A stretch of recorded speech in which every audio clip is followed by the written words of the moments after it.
श्री गणेशाय नमः। नमस्कार दोस्तों, स्वागत है आप सभी का एक बार फिर से। दोस्तों आज हम जानेंगे मार्गशीर्ष मास में कृष्ण पक्ष की संकष्टी चतुर्थी कब है, व्रत कब रखा जाएगा, चंद्र दर्शन का शुभ मुहूर्त, व्रत विधि, व्रत कथा और साथ ही जानेंगे इस दिन किए जाने वाले एक अचूक उपाय के बारे में। दोस्तों पंचांग के अनुसार मार्गशीर्ष मास की कृष्ण पक्ष की चतुर्थी तिथि पर संकष्टी गणेश चतुर्थी व्रत रखा जाता है।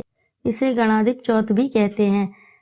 चतुर्थी तिथि के दिन गणेश जी की पूजा करने से शुभ फल प्राप्त होता है। मान्यता है कि जो भी व्यक्ति चतुर्थी व्रत कर गणेश जी की पूजा करता है तो उसे जीवन में यश, कीर्ति और सुख समृद्धि की प्राप्ति होती है। तो चलिए जानते हैं मार्गशीर्ष मास की संकष्टी चतुर्थी व्रत कब रखा जाएगा।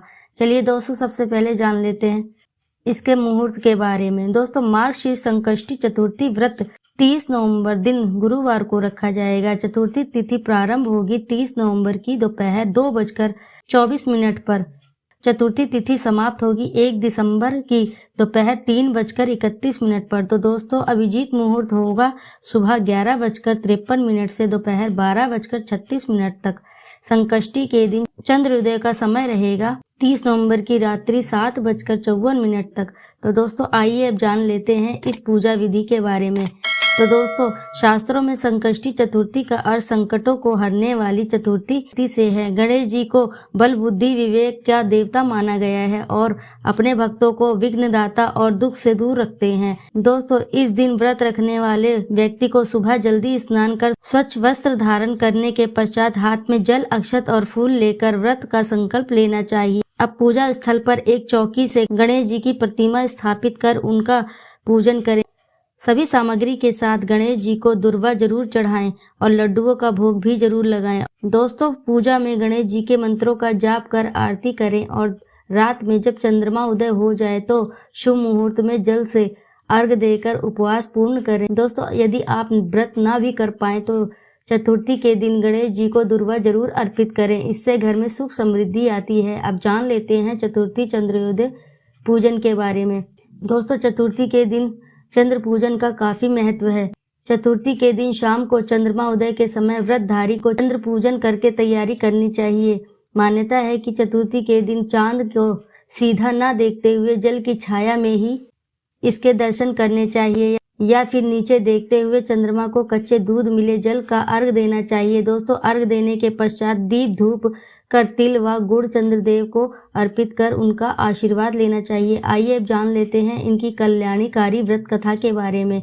पौराणिक कथा के अनुसार एक बार भगवान शिव और माता पार्वती नदी किनारे बैठे थे। तभी माता पार्वती को चौपट खेलने का मन हुआ। वहाँ कोई तीसरा व्यक्ति न होने के कारण खेल में निर्णायक भूमिका निभाने वाला कोई न था, इसलिए भगवान शिव और माता पार्वती ने मिट्टी से एक मूर्ति बनाकर उसमें जान डाल दी। दोनों ने ही मिट्टी से बने बालक से खेल को अच्छी तरह देखकर बताने को कहा कि कौन जीता खेल में।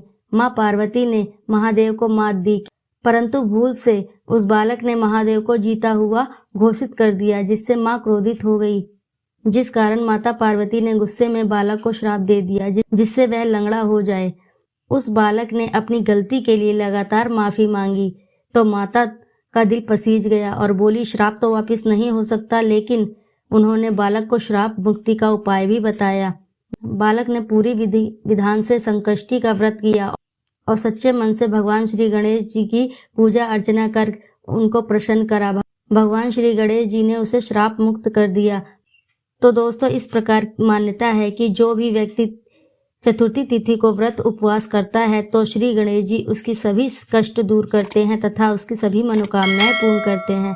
तो दोस्तों यदि जानकारी पसंद आई हो तो वीडियो को ज़रूर लाइक कर दीजिए और साथ ही चैनल को सब्सक्राइब कर दें और कमेंट बॉक्स में जय श्री गणेश लिखना ना भूलें।